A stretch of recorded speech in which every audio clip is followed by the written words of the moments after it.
In everybody. So this week we're going to look at chapter 248, and we're basically going to spend the whole hour on this chapter 248. It is a decent length chapter. It's a good 5-6 pages, and the entire topic is going on a boat on Shabbat. So you're going to see when you can, when you can't, what the parameters of, well, not going on a boat on Shabbat, being on a boat on Shabbat. When and how can you go on a boat if the journey is going to extend to Shabbat? So the first thing the Mishna Brura says that we need to understand before we really look at the Siman and all of the halacha is to see that there is a Braita in the Gemara, Tanaitic source, which says like this: you are not allowed to go on a boat less than 3 days before Shabbat, unless you are going for a mitzvah, in which case you can go right up until Erev Shabbat. So, however, if it's a very short journey, then it's fine. That's what the Braita says. So the question is why? What's the idea of this 3 days? It's an unusual kind of halacha. Normally we say something is mutar or asur. If it's Shabbos, we understand it's a separate category.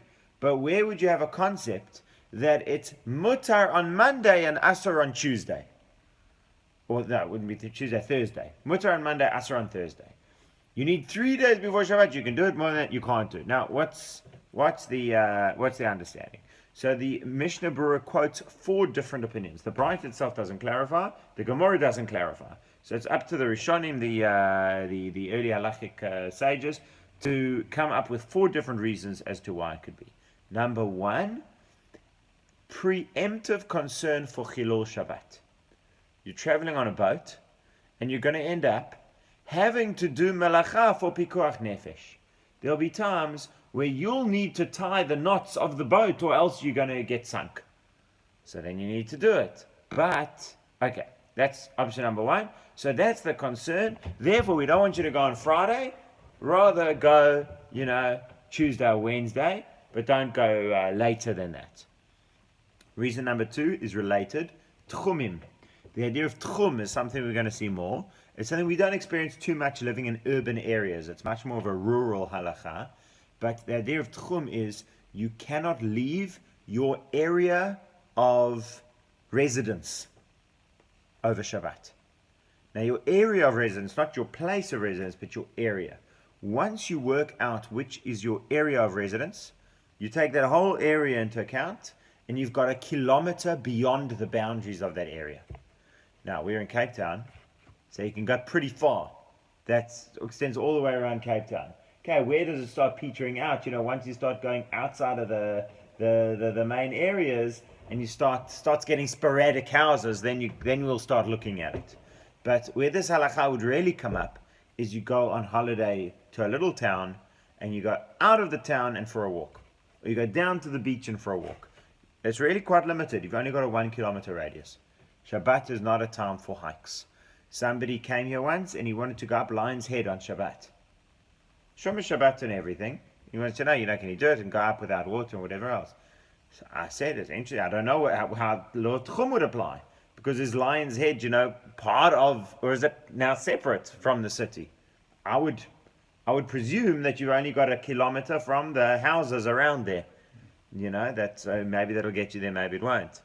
But that's the idea. So the concern is, once you're out on a boat, now the boat is traveling, you're constantly crossing the tchum. That's concern number 2.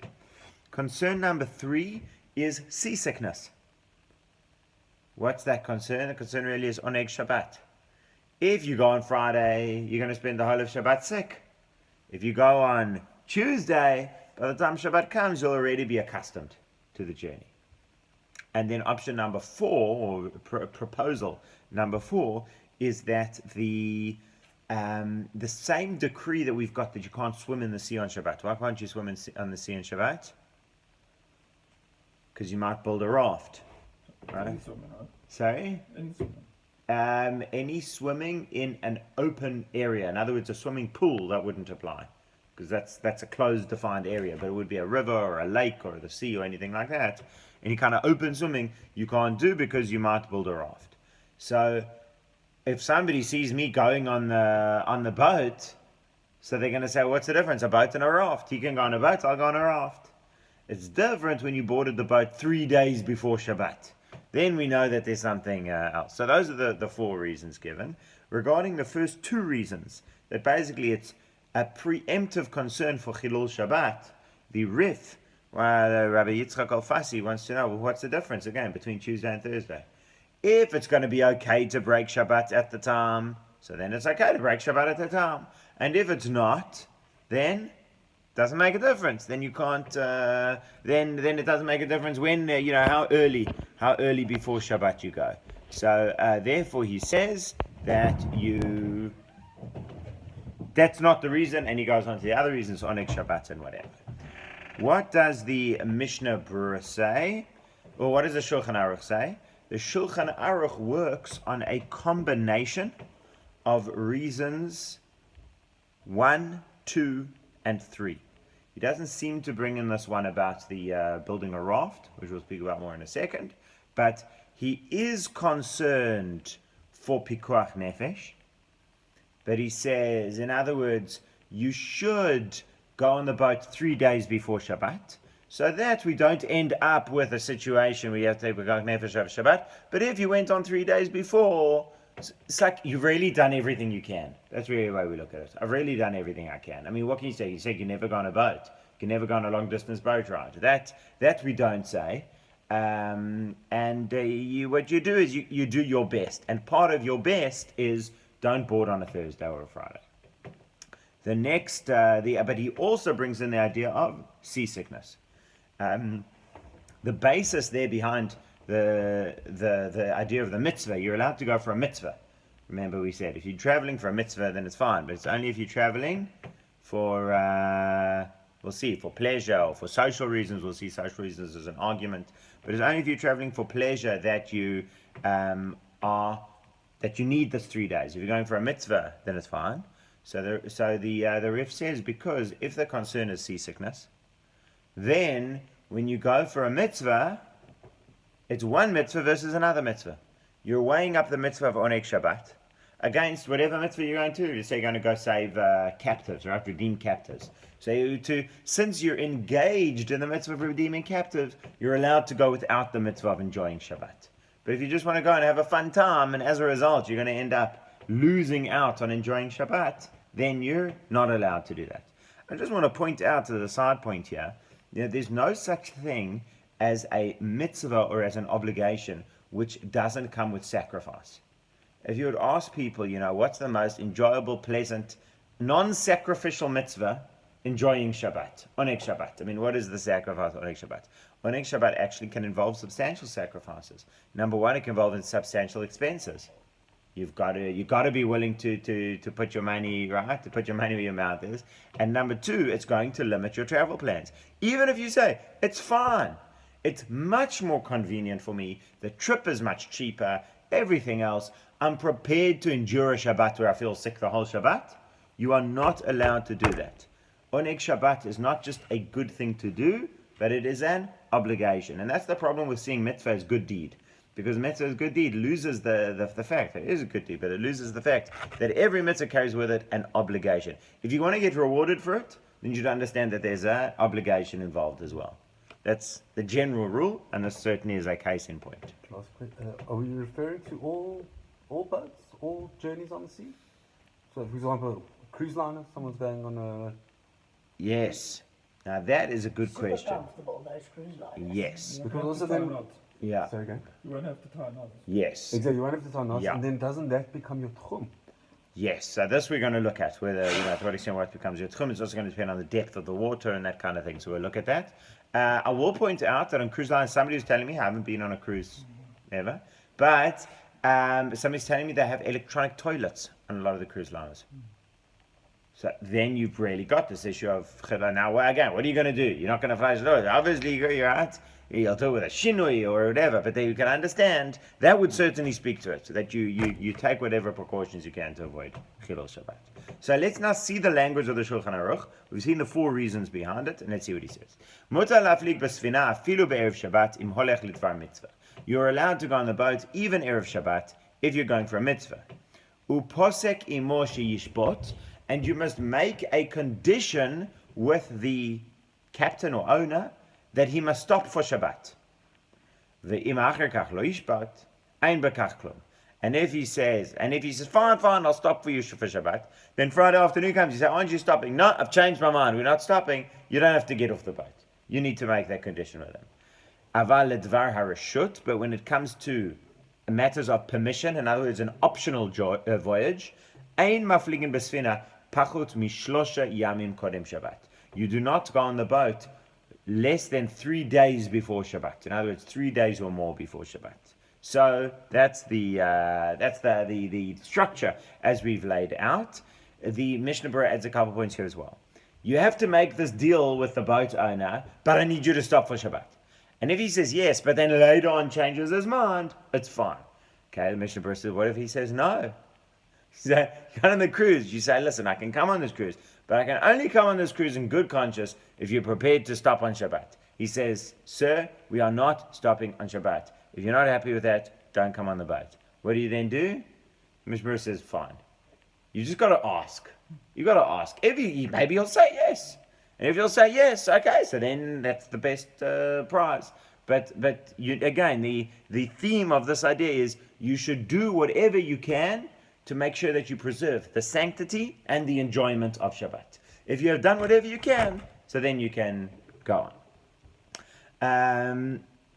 Now, the 3 days. How do we measure these 3 days? Is it Shabbat, Friday, Thursday, which means you could go on Wednesday, or is it Friday, Thursday, Wednesday, which means you can only go on Tuesday? I would have thought Tuesday. Yes, I would agree that is the straightforward meaning. However, and there are those who hold that. The Magen Avraham. However, and that seems to be a substantial opinion amongst the Achronim.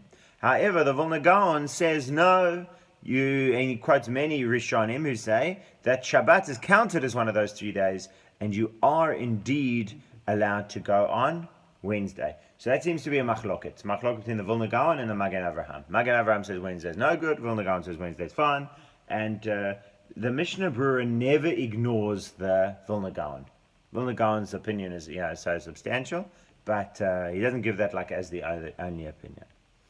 So as a practical matter, I don't think the Mishnah Brura gives a practical ruling on that. If it would come up, we'd have to look into it more. Okay. Now let's carry on in the Shulchan Aruch. We've got another copy if anybody wants. So now in the Ramah says, "Aval kodem shloshi yamim shari, afilu besfina shemoshkinoto al yirei behemot." But if you go earlier than those 3 days, so let's say Tuesday or Wednesday, then it's permissible to go on this boat, even if it's a boat that is drawn by animals. Now that's like the worst kind of boat as far as Shabbat is concerned. Why? Oh, the animals shouldn't work. That's right. And also it's like going on a wagon. It's a water wagon. Yeah, now you wouldn't go on a wagon on Shabbat, but... drawn by animals. Yeah. Sorry? How's the boat? Yeah, it's like a barge, yeah. It's going down a river. It's a river boat. It's not a sea boat.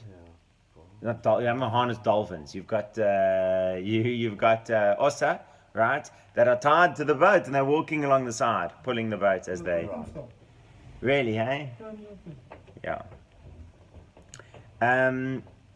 Yeah. So now he says, look, with a wagon, you wouldn't be able to go in this wagon, even if you went in on Tuesday. But with this boat, you are. Yeah. So, So which boat are they then talking about? A rowboat? They don't have engines. They didn't have engines. So there was sailboats, rowboats, animal boats, pole boats. But probably mostly like sailboats and rowboats, like galleons, Spanish galleons. Where did Columbus go on? Sail. So that was whatever Columbus went on. That's what they're talking about. So now he says, Afilu ein begova mayim asar tfachim. And even if there's less than 10 tfachim in the water, if the water is lower than this. Now, what's the idea? If the water is very low, then it's like considered like you're walking on the ground. And then there's like a real issue of tchumim, because you actually are going to a new area, new area, new area. Whereas if the water's deep, you aren't really in one area or another area. You're kind of in a separate place. You're suspended in the water above the earth. So that would be better. But nonetheless, says the Ramot actually practically doesn't make a difference. Even if it's being pulled by animals, even if it's 10 tefach, less than 10 tefachs of water.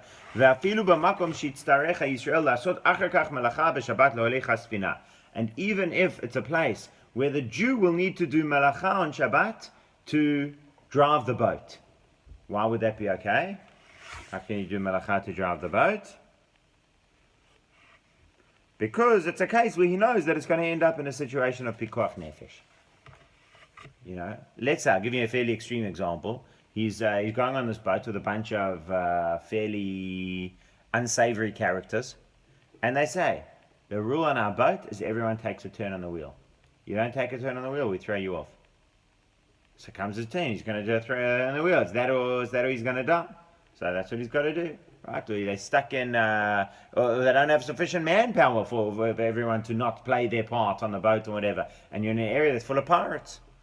So in those situations, then you do it. Okay. Then Shulchan Aruch continues. Emu derech muat, if it's a short path, Gogon mitzor letzidon, from Tyre to Sidonia, one Lebanese port to another. She'ain b'neim ki mahalach yom echad. It's only one day journey. Mutar lehaflig be'erev Shabbat b'boker. You're allowed to go erev Shabbat in the morning. Mipnei she'efshar she'yagia sham kodem Shabbat. Since it is possible that you will reach there before Shabbat. In other words, as long as you don't have to guarantee it, but we don't guarantee the other way around as well. If we know that you're going to be on this boat on Shabbat, you got to leave Tuesday or Wednesday. If we don't know that you're going to be on this boat on Shabbat, then you can leave even Erev Shabbat.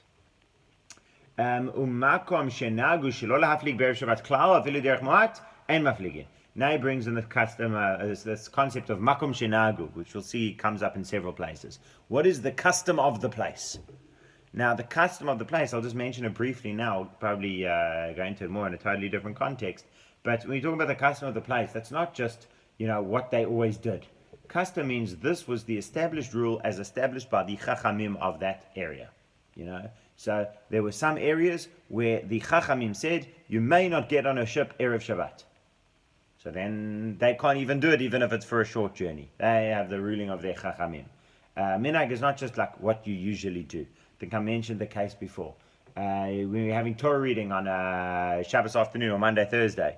So you don't have to cover the Torah in between aliyot. Why? Because you cover the Torah so that you're treating the Torah respectfully. You do that on Shabbat. There's a big gap. You're blessing the one, you're calling the other. It's a whole thing. You're giving a summary on the parish or whatever. You cover the Torah out of respect. But on Monday, Thursday morning, the Torah's left there for 10 seconds in between the one and the other. It's not necessary to do it. And then the Mishna Brura says, it's not a good idea to do it. Why? Because you're dragging out the service. You're putting it on, you're taking it off. This one's there. It's not necessary. It's not a good idea. So when I came, and I think I was laning, I was up on the bim for one thing or another. So I said, you don't need to cover. So somebody says to me, that's the minhag. The custom is here that we cover. So I don't fight with people over things like that. If they want to cover it and the rest of the community doesn't mind the extra 30 seconds of the service, that's fine. But I just explained afterwards. I said, that's not a minhag. That's not your minhag. That's what you do. Maybe that's what you've done for 20 years. But that's not a minhag. That's just the way that you've done it. You need to differentiate between those things. Sorry? I can't believe it's your only example. That's why I was thinking that's the main example, because that's a clear thing that goes exactly against the Mishnah. Mishnah Brura says don't cover it. And they say, no, we do cover it, that's our minhag. But yeah. But so that's an example. But just out of interest, what would determine a minhag? Is it longevity? Is it? So it's the ruling of the rabbi of that community, and it gets established and accepted. Kitniot. Kitniot is a minhag, right? That's formally. Yeah. Who's the formal? The Chacham of the city. Normally it would be the Rosh Beth Din. Now today we have this concept of the community rabbi is really a pastor and a darshan, right? A man who gives drushes and a man who fulfills a pastoral role within the community. But he's not really the halachic authority, you know. For real halachic stuff, you go to the Beth Din. So it's a funny kind of situation. That's not how it isn't how it used to be. Yeah. Come up to So that. that. No, it actually did a little bit. I thought of a little bit because they were speaking about, you know, the extent to which the rabbi is present for me in my life in times of need, and I can turn to him for difficulties. I just thought, imagine telling this to a European rabbi, you know, 100 years ago.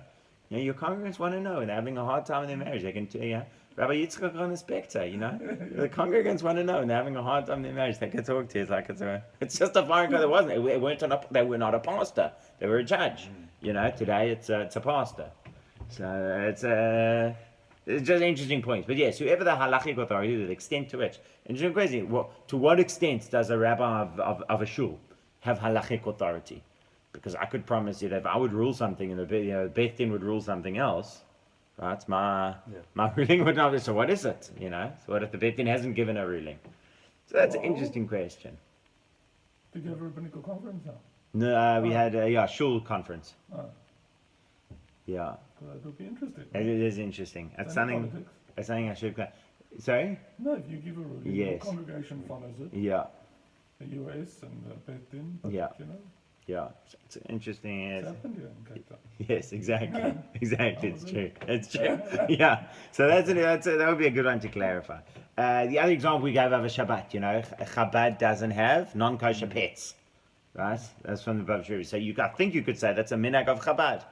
That's a minhag. It was established by the Rebbe, kind of non-kosher pets. So that's a minhag. But that didn't just kind of evolve that people decided not to. That was a ruling given. Okay. So there are places where they have the minhag that they don't go anywhere of Shabbat, and that would be valid. Next halacha. So Shulchan Aruch starts off by giving the Rif's reason. The reason we don't go 3 days before is because of Oneg Shabbat. The first 3 days you have pain and confusion. That's only if you're setting out to sea, the big wide sea. But if you're going onto a river, then there's no pain. And that therefore you're allowed to go on them even Erev Shabbat. Provided we don't have knowledge that the depth is less than 10 tfachim, less than a meter. Then you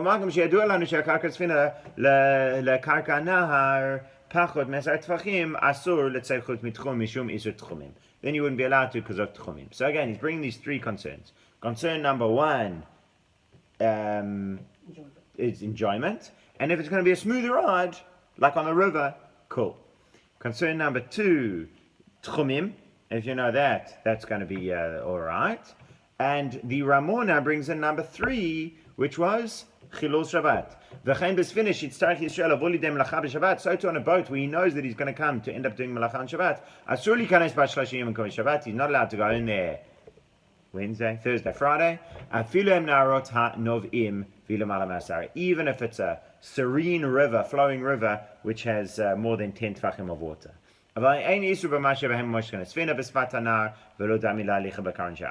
there's no problem of the animals pulling it, as we've seen, and that is not like going in a wagon. Now, the question that we have to solve for us, when they said, going in a river is fine because it's calm, going in a sea is no good because it's choppy, was the halacha made sea or river, or calm or choppy? What's the difference? Cruise boat, we go on the sea, but it's calm. So do we say, well, cruise boat is on the sea, so therefore you need 3 days? Or do we say, therefore it's like going on the sea? Or do we say, cruise boat is like going on the river because it's calm? You know, so there, it's not just a question of what's the intention of the law. Because we know what the intention of the law is, but what law was actually made. If the law was made, you may not go on the sea, then even if our kinds of boats changes, that would still be problematic. Yeah, because in addition to, I mean, a cruise liner would be okay on choppy water. Yes. You wouldn't feel. It's not like being on a little smaller boat. where you Yes. can Play feel golf on those cruise liners. Yes. it. Exactly. Ball doesn't even move. Really, eh? My friend who works on cruise ships. Ah. It's unreal. So, yeah. So what would be? Mishna Brura doesn't say. Dushin notes don't say. That's something to go into. In other words, on river boats, it's fine. If you can deal with all three of these problems, it's fine. Okay. So if there's not going to be an issue of tchumim because the water is deep, deeper than a meter, so it's really only going to be if it's a very narrow, right? If it's if you're not going to have to be doing malacha on Shabbat, which many times I think we can say is not going to be the case. And finally, so then we just need to work out going on the cruise is like going on the river or like going on the sea, and it makes a big difference. You want to book a cruise, the boat leaves on Friday. If you can't go on this, you can't go. You can't go on the cruise. So what's the halacha? That you're going to have to find But out. you'll never be back in time for Shabbat. Yeah, but it's not a question of being in time for Shabbat. Remember, it's the seasickness. That you're not allowed to go on the sea because you'll be seasick and you won't have on Shabbat. Now you will say, but on this boat I won't. True. But what was the law that was made? Was the law made, you can't go on the sea? Or was the law made, you can't go on the sea because you'll get seasick, but if you won't get seasick, then you can go on the sea? That's not clear to me. They didn't have that distinction, right? For them, if you went on the sea, you got seasick. The question is, now that we have these non-seasick seafaring boats, what But the... And people still get medication. sick because of the horizon that you can't see the land. That's an interesting one. Interesting one. The So for such people, presumably, they shouldn't go. So now do we say, okay, so now it's a rule for everyone? I mean, does that now support the idea that Take it's a rule for tablets everyone? before you go. Does that not change things if you're taking a seasickness tablet? So those are good questions, and that's we're going to need contemporary halachic rulings. You know, the great thing about the Mishnah Brura is he brings us 400 years forward from the Shulchan Aruch. He just doesn't do the final 100-year stretch. You know, that's what it's just where we're sitting sometimes. We just need to come from 1917 to 2017. But okay, 400 years forward, that's no bad thing. It's a lot happening around. Yeah. Okay. And that's why, for example, amongst the Sfaradim, our Rabbi Yosef is so popular because he's as authoritative as the Mishnah Brura, and he's 100 years later. So, Really, Rob, does he have the same Ahmad as the Mishnah Brura for the Sfaradim, even more so. really? For the Sfaradim, even more so. For the Haredi Ashkenazim, he's not really considered too much. And for the religious Zionist Ashkenazim, he's right up there with the Mishnah Brura, Rav Moshe Feinstein. Yeah. Okay, number 3, where you are. Okay, Heicha de mutar lahaflik be'erev Shabbat im nichnas b'sfina me'erev Shabbat v'kana b'shvita aval pi shemaflik b'Shabbat mutar v'shlo yetze me'asfina me'et shekana shvita. Where you're allowed to go erev Shabbat, Friday afternoon, you go into the boat erev Shabbat and you acquire the place. In other words, you take residence there. There's this idea of you set where your base is for Erev Shabbat. Now, the way you set where your base is that is where you stay when Shabbat comes in. Wherever I'm sitting where Shabbat comes in, that's my place. So, give you an example. I'm walking in the desert, stranded. I'm going to be okay wherever I'm in the forest. Let's not say the desert. I'm in the forest. I'm going to survive. I just want to get found. So I'm busy traveling, and I know that I can't travel more than a kilometer on Shabbat. So I'm walking. It's starting to get dark. Now it's dark. Where do I measure my kilometer from?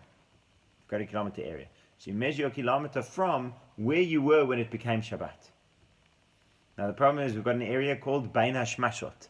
Bein HaShmashot is between sunset and 3 stars. We're not sure, does the day end at sunset or does that day end at 3 stars? So that time between that's called Bein HaShmashot, and we're not sure whether it's one day or the next day. So Erev Shabbat, we bring Shabbat in early at sunset. Motzei Shabbat, we take Shabbat out late at 3 stars. But during that time, we're not sure. Now, if you want to set this as your place, you stay in your area on the boat from just before sunset until just after 3 stars. Because then whenever Shabbat came in, you were sitting in your cabin for Shabbat, and then that is your place. It doesn't mean necessarily that you have to sit in your cabin the whole time, but that you were there on the boat. You were there on the boat when Shabbat came in. Then the boat is your place. So then, even though it's traveling on Shabbat, this has now become your place. But he says then you're not allowed to leave the boat. So let's say, in other words, this is the example. They're going to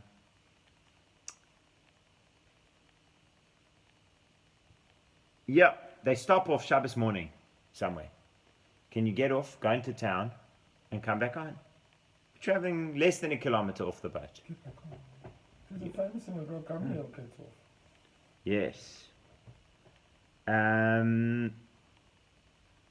Yeah. So what he wants to say is, okay, so firstly the Shulchan Aruch says, no, you're not allowed to go off. But then the Ramah says, Yesh omrim dafilu yatzim shari. Some say even if you left the boat, it's fine. Deme'acha shekana bashvita me'erev Shabbat, muta'acha kach likanes bo b'Shabbat ulahaflik. Since this became your place, Erev Shabbat, so then you're allowed to go off, afterwards, because you've already made this your Shabbat place. So then you can kind of come and go. It's just coming and leaving from home. So the Shulchan Aruch says you can't do that. The Ramah says that you can. Let's just see if the Mishna says something here.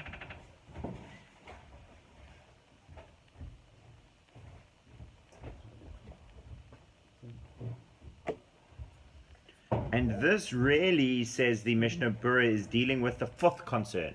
So there's 4 concerns with going on a boat on Shabbat. So a quick review. What are they? Oneg Shabbat. Oneg Shabbat, you're going to get seasick. Yeah? Going on a boat just before Shabbat, let's say. Yeah. Another one? Chilul Shabbat, you're going to have to end up doing Malacha on Shabbat. Third one? Techumim, that you're going to go outside of the parameters on Shabbat. And number 4? It's the same problem as swimming in the sea on Shabbat. So you'll see you going on a boat, they're going to say, we're going to build a raft. So that's why the Shulchan Aruch says, or the Mishnah Brura explains, when you've made your shvita, when you've made your base on the boat, you went onto the boat Erev Shabbat, and now you've sat there as Shabbat came in or whatever else. So people can see you're not getting on a boat on Shabbat. You lived on a boat from Erev Shabbat already. This was already your place. So then by going off and coming on, so the Shulchan Aruch says, I never want you going on a boat on Shabbat. But the Ramah is saying, look, if it made it that your boat is your home, so then when you go off and come back on, it's not the same as somebody building a raft and going on the raft. Because the raft they didn't have before Shabbat. This boat was where you'd already established that you lived before Shabbat. Good.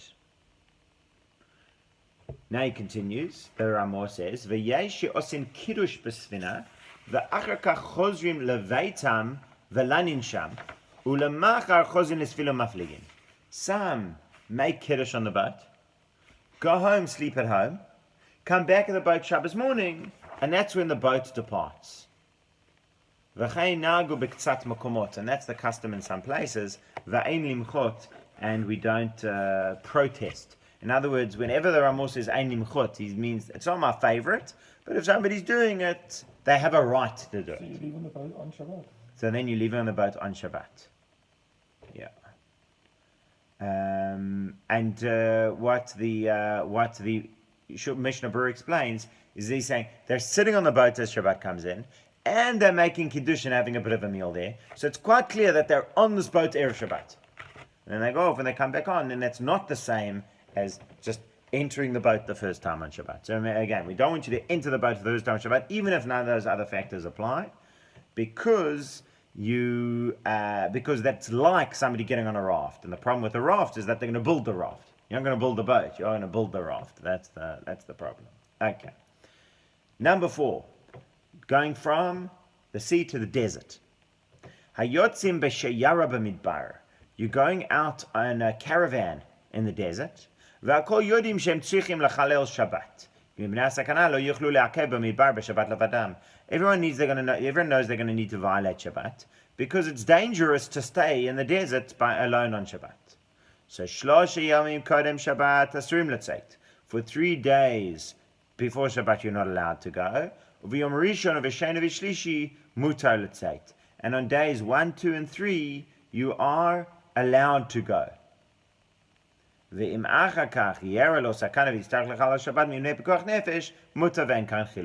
if later on a problem of pikuach nefesh comes up and you're going to have to break Shabbat, then you're allowed to do it. And again, you did what you can. So again, the idea is you can't leave it till the last minute to put yourself in a situation where you're going to end up breaking Shabbat. But if you know that you go on this journey, there's a chance you're going to end up breaking Shabbat, you're still allowed to go on this journey, provided you kind of did everything you can. So doing everything you can is leaving before Shabbat. And the way that the Shulchan Aruch puts it here, and the Mishna Brura makes it as well, is that you don't yet have responsibility for the next Shabbat. You only really have responsibility for the next Shabbat from Wednesday or Thursday. Sunday, Monday, Tuesday, you're not yet responsible for Shabbat. Okay.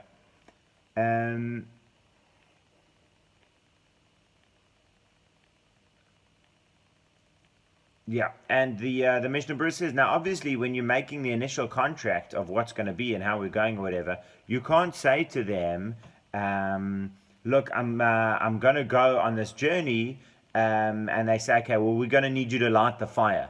And you say, oh, that's fine. I mean, if I need to light the fire, I need to light the fire. No, you're not allowed to make any kind of agreement that you will do malacha when the time comes. This is not like what we saw with the boat.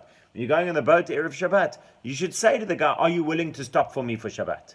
And if he says yes, then that's good. And if he doesn't, okay, so you still go. But when it comes to the caravan, it's not like that. Here we're talking about actual Chilul Shabbat.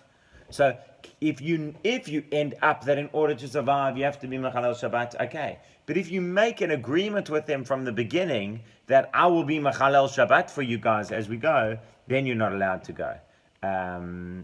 Then you're not allowed to make such a condition. And even if they would say, well, you can't go otherwise, then you wouldn't be able to go otherwise. Because you're not allowed to make an explicit condition that you will violate Shabbat. So don't go on the journey. I mean, that's really the answer, yeah? Hashem gives you permission to go on this trip, even as like a pleasure voyage.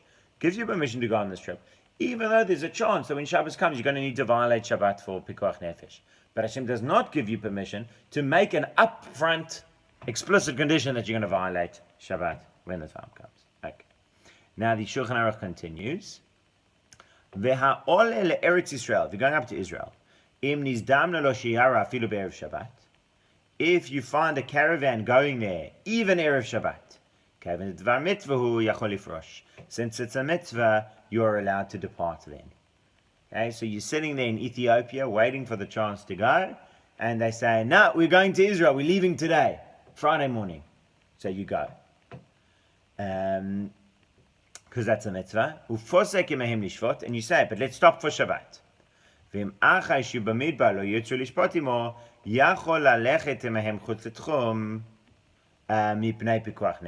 if after you've gone, if after you made that deal that we were going to stop for Shabbat, they say, we changed our mind, we're going to carry on going, you can go. Why? Because it's going to be pikuach nefesh if you stay.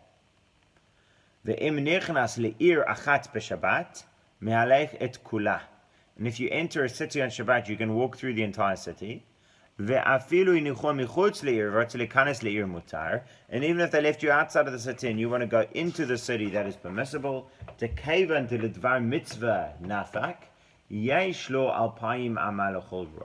Since he went out for a mitzvah, he has a kilometer each side. We're going to explain what that means. That's one of the laws of Tchumim. Now, the question is when it says, Ha'ole Yisrael, somebody's going up to Israel. We think of this as aliyah. Now, the truth is, technically, aliyah can mean to go to live there, or it can mean to go there for a visit. As a practical matter, we speak about aliyah as going to live there. But it's a mitzvah to live in Israel, it's a mitzvah to visit Israel. So what's it talking about here in the Shulchan Aruch? You want to ole to Eretz Yisrael. Going to Israel is always going up. So you want to ole to Israel, you can go on a Friday. Is that speaking about permanent or even temporary? So he says, some say, only if it's to live there, and some say even if it's come to visit. Fine, so it's a machloket. And we're going to see that there is a leniency in the Ramah a little bit later on, that he even considers some social visits to be like a mitzvah. We'll see what that means. But then certainly even going to visit Israel would be considered a mitzvah. Now when it comes to the boat We said you don't have to. If you say to the guy, I want you to stop for Shabbat, and if he says no, so you can go anyways, you've tried. But with the caravan in the desert, if they say no, then you can't go with him. What's the difference? The boat, you haven't really got an issue of the tchum. Because the boat, most of your journey, you're suspended on the surface of the water, more than 10 tfachim above the ground. So it's almost like flying. Flying, there's no issue of tchum.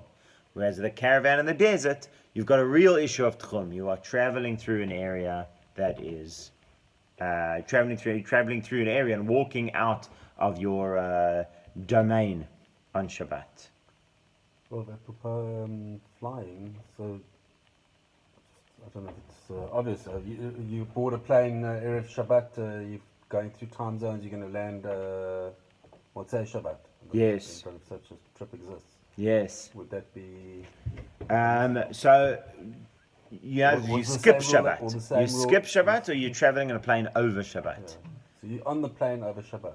So this would be, you're doing the Sydney-LA flight, right? The longest flight in the world. Okay. Right? I don't know if it's Sydney, LA, or LA, Sydney, right? Whichever way. Doesn't create complications with the time zone. You want to get on Friday afternoon, you're going to be getting off on Shabbos. Now, what would this... Shabbat. After Shabbat. Let's say on Shabbos. Yeah. Okay.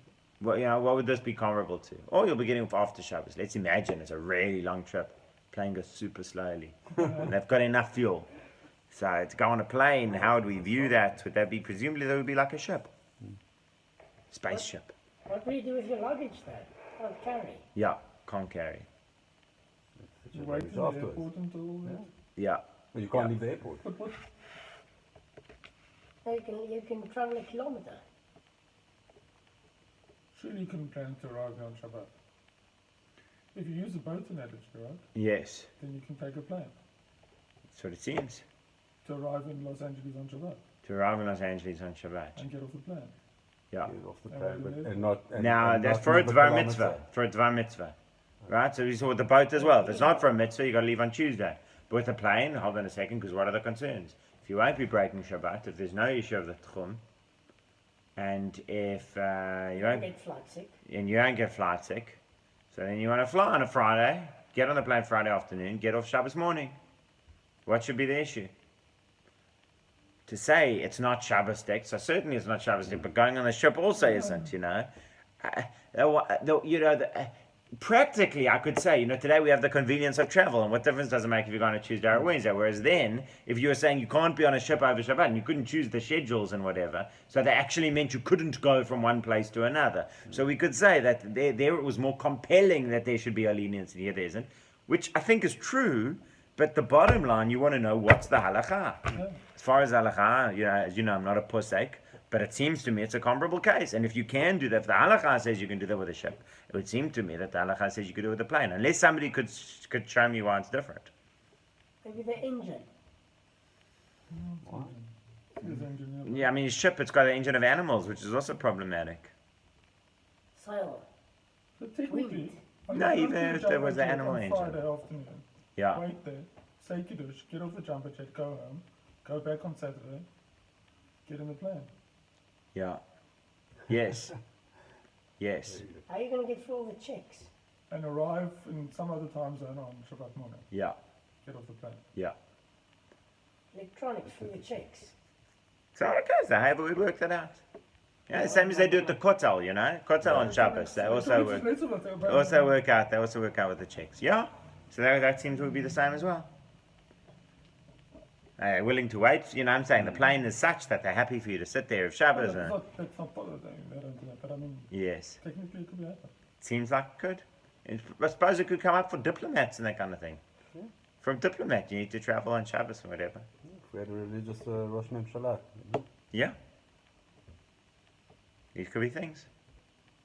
Yeah, but that's an exceptional case, so it's the opening thing about people getting on with that for some exceptional saving Yes. lives. But I'm not even saying saving lives. Not even saying a diplomatic crisis. Diplomatic crisis. This is now he's a diplomat and he needs to be traveling. That's what the job is. If he doesn't do this, he can't take the job. It's not that he's going to be saving lives or not saving lives. So that's been my reply then. And I'm not picking that, but I mean, Yeah. in this case, If everybody's seen Sam is seen on a plane, or getting Yes. on a plane on Saturday afternoon. Yeah, but that's the whole thing of why you get on make kiddush and whatever else, because they say, oh, but then you can see it's not Maritime because you established that as your home before and da da da. I mean, so obviously they took that into account, but now you're saying it's what Rav Moshe Feinstein calls davar hamatmiya, something that people say, whoa, that's crazy. So Rav Moshe Feinstein doesn't want for Shabbos, he doesn't want people doing davar hamatmiya. That's what he spoke about with trains. Can you go on the train on Shabbos? You know, within the city or whatever else. Technically you can. But Rav Moshe says, no, it's a davar matmiya. You can't do that because it's going to freak people out. So it's not the same as Marit Ayin necessarily. Because technically maybe we've resolved the Marit Ayin. But it's a davar matmiya. I did it in India. Yes. And Rav Ovadia Yosef apparently says that you can. So Machloked Rav Uziel, who's one of the chief rabbis, initially gave a ruling that you could. And then when he saw that it was not necessarily going to keep the fabric of Shabbat, then he said that you couldn't. Isn't that in Israel they take the Sephardics take the buses? They can go in. If they've got the card or whatever. Yeah, they can't tell it where to stop. Yes. But if it opens, they can come out again. I just heard this evening that Rav Ovadia Yosef gave a ruling along those lines. If he did, then certainly they would. But Rav Moshe finds it is one of the areas where the Ashkenazim tend to be more strict in this value. Okay, I've got a friend in Italy. Got a friend in Italy who lives very far away from the shul. Now his situation is a little bit different. His father's Jewish, his mother wasn't Jewish, so he was converting, and he's very far. So the rabbi told him, you take the bus ticket, you put in your sock. There's no Erev. You put in your sock. So you go on the train or the bus or whatever it was, on Shabbat to get to shul and back and whatever else. But would he say that if the guy had already finished converting? I don't know. He's also living with his parents. Israel's a bit different. Sorry? Israel, the Yeah. driver of the church. Yeah, it's also an issue.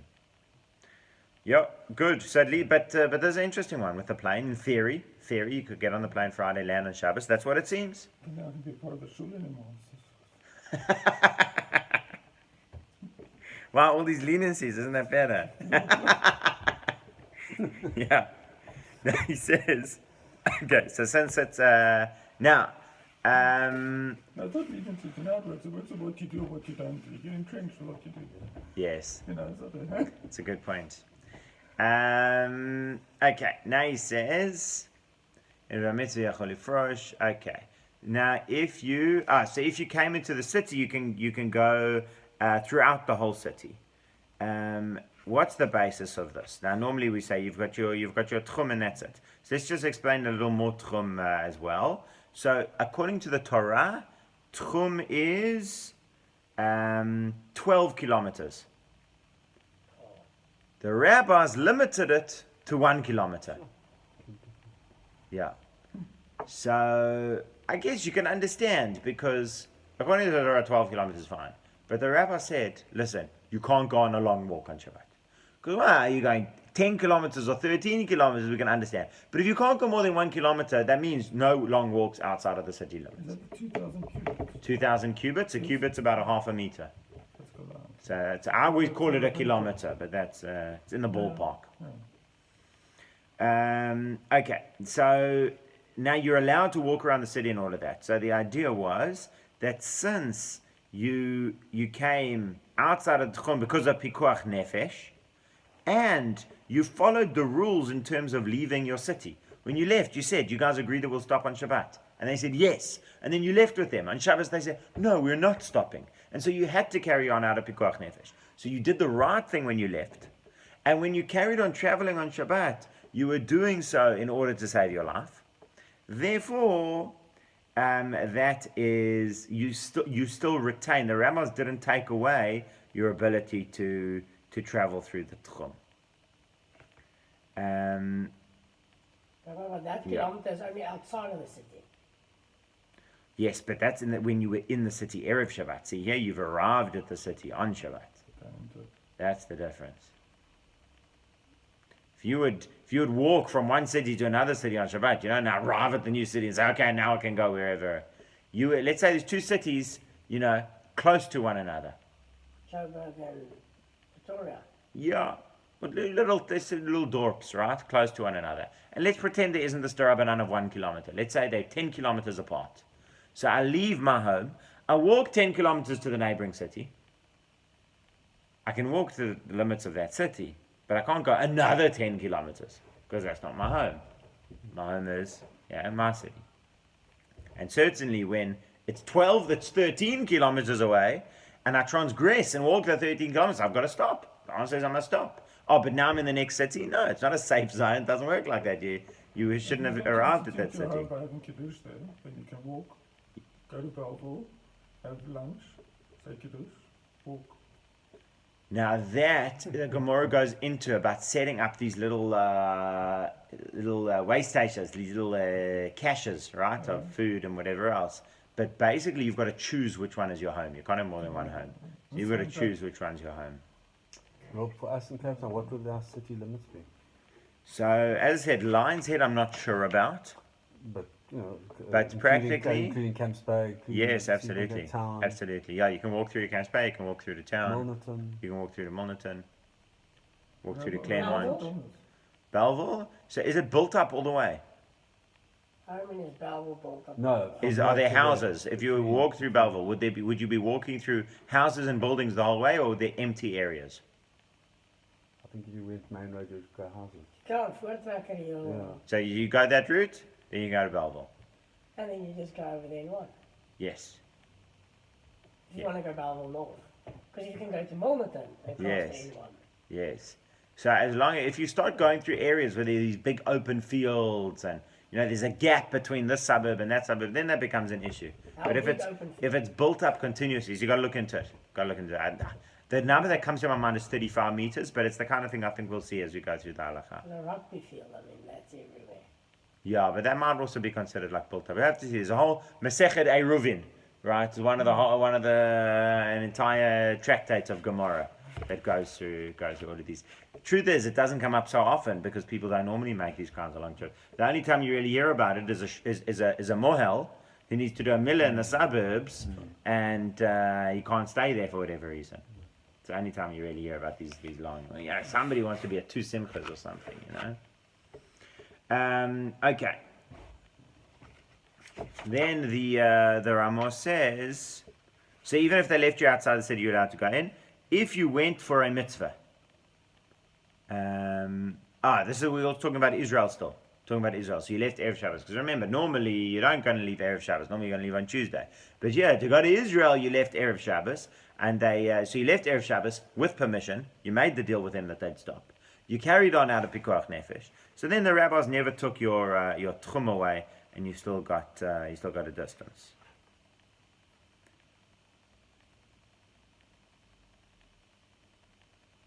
Okay.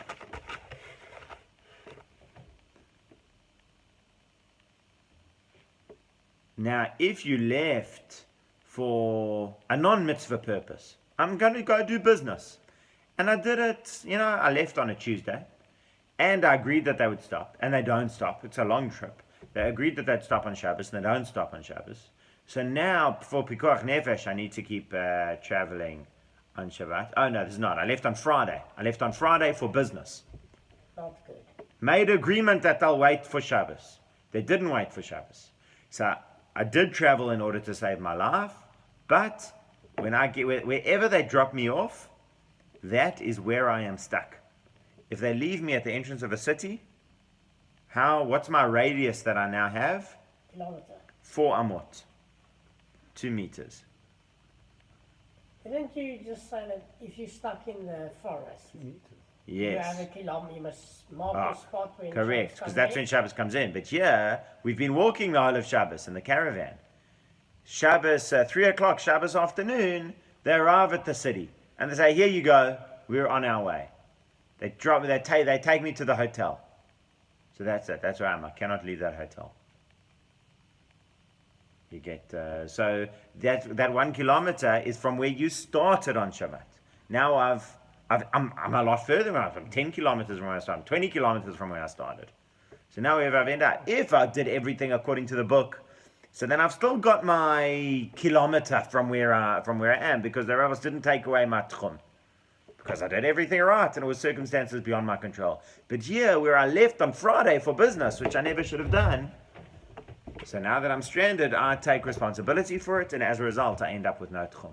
That's only 2 meters. Yes, there's only 2 meters. They're going to have to drop you pretty close to that door. Yes, they are. Yes, they are. But isn't it you can walk for more, stop, do something, then walk another. Like if you have a child and you're not in That's the a area, different one. you That's come out- carrying. That's carrying. That's not traveling a distance. So all the stories of the Jews who came to Cape Town on the ship, Yes. and they arrived on Shabbos and then walked to District 6 before morning. I heard that. Really, eh? They shouldn't have walked, they should have stayed. Well, there you could say that. See, with the ship, that was okay because they didn't the ship was their tchum. They were on the ship. The ship now docked. So now from the ship, they're by the city. So And they landed in Strand Street anyway. yeah. Probably So, kilometer. but even so, you were now within the city. Now you're in the city. So remember, when you're on a ship, you're like pushing the reset button because you haven't really had this issue of traveling through a distance of the tchum and whatever else. Whereas with the caravan, you're actually walking. Good. That's a sign that it's getting close to stop. No, that's just the timer. Can somebody maybe just go to the bathroom? There's like an orange switch. If you just open the cupboard, you'll see there's an orange switch on the timer. Thank you.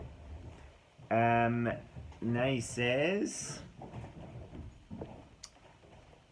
So that was the idea that if you now the Ramon continues. Yesh Omri. שכל מקום שאדם הולך, לסחורה או לראות פני חברו, חשוב הכל דבר מצווה. Some say, wherever a person goes, for business or to see his friend, everything is considered a mitzvah. ואינו חשוב דבר רשות רק כאשר הולך לטייל. It's only considered optional when he goes for tayel. A tiyul is like for holiday, for a pleasure trip. Therefore, some places they have a custom to be lenient when it comes to going on ships. Or even going on a caravan into the desert 3 days before Shabbat. Because they say it's all considered a mitzvah. I'm going to do business. It's a mitzvah. I need to earn a parnas and support my family. I need to give tzedakah. I'm going to see my friend. It's a mitzvah. You got to love your fellows yourself. You know, those are all mitzvahs. I'm just going for fun. They consider everything a mitzvah. He brings this idea again that you don't object to them. Okay, since they have people on whom they can rely, there are authorities on whom they can rely. Now, what's the so the Mishnah Brura explains this a little bit. What's the idea of going for business that it should be a mitzvah? So he says, firstly, that even if they have food at home, it's not like he's going there because he's going to starve to death otherwise, but he wants to make a bit of a profit. They still consider this a mitzvah. Now, what about going to collect money from your debtors? One of your big debtors is a non-Jewish guy, and you've heard that he's very ill. So you want to go to him and get the money before he dies. So he says, and until he's actually in the final stages of his terminal illness, that's not considered like, I need to go or I'll lose a lot of money. Could still be lingering. Okay, so if you're using the video, you're going to not see. Show us. Okay. That's all right. Is it on the timer? Yes, it is on a timer. So if you're on a video, you're not going to see this for the next little bit, but we basically, at the end, Mon, can I just borrow your torch for a second? Thank you. We'll just wrap it up. I mean, we really are at the end of this section. So now he says, going on the caravan, the Magen Avraham says, even though the Ramah gives us this exemption that, you know, for business is like a mitzvah and going to see your friend is like a mitzvah, that's all for a ship. But for a caravan, going into the desert, again, where you're actually walking, going outside of the chum, for a caravan we don't have that leniency. But the Mishnah Brura adds in the final one, where he says, remember we spoke about there are some places that have a custom not to go on Erev Shabbat. So the Rambam says, if we're talking about, the Mishnah Brura says, if we're talking about those kinds of places which have a custom to not go on Erev Shabbat, then even if you've got a mitzvah and whatever else, certainly, you're talking about visiting your friends and going to do business, all of that doesn't count. So that's the bottom line that we've got. It's not such a problem of being on the boat or caravan Erev Shabbat.